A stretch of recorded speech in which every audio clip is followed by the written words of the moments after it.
a fresh political slugfest has ensued over the bad conditions of Bengaluru roads. That's after entrepreneur Kiran Mazumdar-Shaw questioned the Karnataka government over fund allocation and lack of action to fix potholes in the city. Karnataka ministers M.B. Patil and Priyanka Khadge hit back, questioning which part of the city and that the comments were not in good taste as work is underway in Bengaluru. Well, the BJP as well has taken a jibe at the Congress government in the state, saying that the Congress government in Karnataka engages in tokenism and that the government has let down the citizens when it comes to issues of infrastructure in the city. The BJP also questioned why out of 4 lakh crore rupees, only rupees 10,000 crore have been allocated for Bengaluru. I'm not sure which part of the Bangalore they have seen. But like we said, it's a work in progress. We are growing at a rapid pace.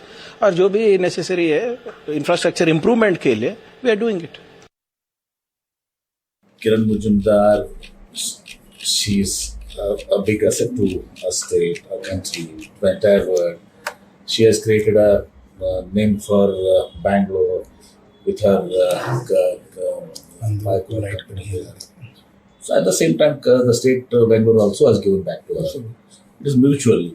And now, once there were potholes, heavy rainfalls, everything. Now it's been attended. 1,000 crores have been given. Work is going on. And when work is going, before drawing an attention is different. When the work is going on, you again tweeting it is not in a good taste. The Congress government has failed to manage the system, particularly with regard to the city of Bengaluru. It's been complete letdown with regard to the waste disposal or the maintenance of the road, potholes, street lights. Basic infrastructure is not been strongly addressed. They have taken everything lightly. They are not focused. They don't give the required attention and dedication and resource to address all these issues. But particularly, they have responded. The ministers have said now 1,000 crore is being given to address these issues. You're saying resources are not being given. They're saying, it is not right for them to put out such social media posts when work is going on. See, this tokenism for a city of more than 14,000 kilometers, what does 1,000 crore can do for us? When you're collecting so much of money, a budget size of 4 lakh crore, is 1,000 crore rupees good enough for a city? Even after 30 months? After 30 months of ruling the state of Karnataka, or 30 months after coming to the power, this is what you give to the Bangalore city? Is it good enough after 30 months? After all the damage has been done? All right, there we saw how politics has erupted in India's IT city, Bengaluru, over the pothole mess there, and it is once again making the headlines. But this time, due to a Bengaluru techie's viral post, which has now sparked a huge debate online. We are talking about Amarnath Shivashankar. A tech employee says that workers are losing productive hours every single day. He urges the government to shut down temporarily the IT parks and also fix the city's crumbling infrastructure once and for all. Echoing citizen outrage, industry leaders joined the chorus. Biocon founder Kiran Mazumdar-Shaw questioned the lack of urgency in the government to fix Bengaluru right now. Kiran Shaw then went on to say on social media that all it needs is political urgency, focus, and a $1 billion push to fix the city. Not just that, Infosys veteran Mohandas Pai also fired off at the government in Karnataka, calling the poor civic standards a result of corruption and bad governance.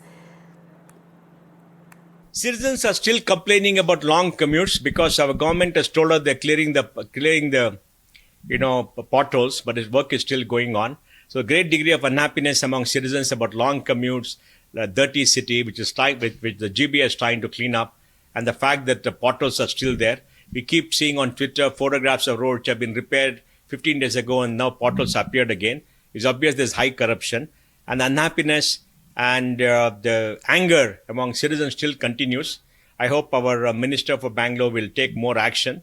The only way it's going to work is if you sack some 500,000 lower level officials who are not doing the work. Okay, let's now tell you more about the bad roads in Bengaluru and what are its repercussions. What do Bengalurians feel about this mayhem? First up, the annual hours lost due to congestion in Bengaluru is 132 hours. That's more than 130 hours. That's the annual hours lost due to congestion in Bengaluru.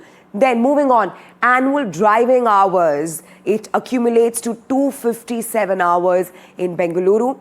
And what's the economic loss now? 60 crore man hours lost annually, and that's among at least 1 crore people. That's 1.18 crore people. They are the ones who lose 60 crore man hours annually. That's the economic loss, the economic impact of the traffic, the road congestion and the potholes in Bengaluru. And well, to talk more on this, I have my correspondent Ritu Raj Purohit joining me right now on Prime 5. Ritu, what's the latest that you can tell us about the politics which has erupted over the potholes and the road safety there in Bengaluru? And also talk to us about the broader sentiment amongst the Bengalurians when it comes to road safety, to potholes and to congestion.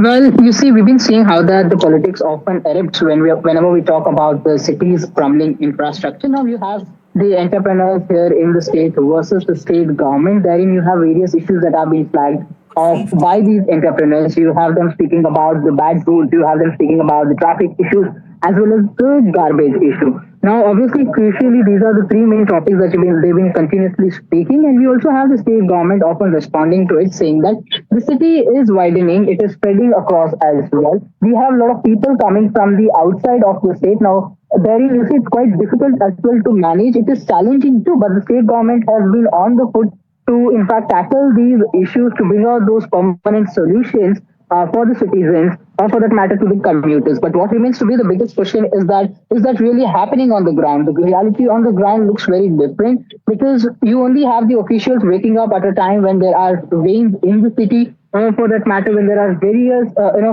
severe pothole-related issues. When someone flags it off, that's when you have the state government waking up. Now that's the reason you see the state government remains to be on the spot, where they have been facing these criticism from all across the industries for that matter. But it should be seen, because you have the Deputy CM D.K. Shiv-Kumar, who says that while there are thousands of potholes that have been identified, the officials are working towards it to fill in these potholes. There's also a deadline that's been given, as in the October as the last month, for them to fill these potholes. But again, it should be seen whether the state government actually will succeed in passing this first test of filling these potholes. A delay in it will again tell us a lot of stories. Right, Ritu. You're joining us live from Bengaluru. What are some of the issues that you face on your daily life, on a daily basis? Because this debate has, of course, been sparked after a Bangalore techie, Amarnath Shivashankar, raised this issue and said that perhaps the IT city should be shut down for some time until the government fixes Bengaluru. What do you have to say on that? Well, you see, if you have ever been in Bengaluru, I'm pretty sure even you will also admit to it that if you, no matter where you have been, probably you would end of the day want to visit the city. That's beautiful. That beautiful is the city. The greenery that you see is really very closer to the hearts as well, and obviously the weather here. That is a different story. But obviously, you see, all the commuters here in the city have thousands of stories to narrate when we talk about the potholes, the traffic for that matter, or the garbage as well. Now, obviously, the repair works that actually happens, that's not a permanent solution that one can really look after to, because the substandard works often come to the fore, and that tells you a different story. So that's where the permanent solution is required for that matter to the commuters.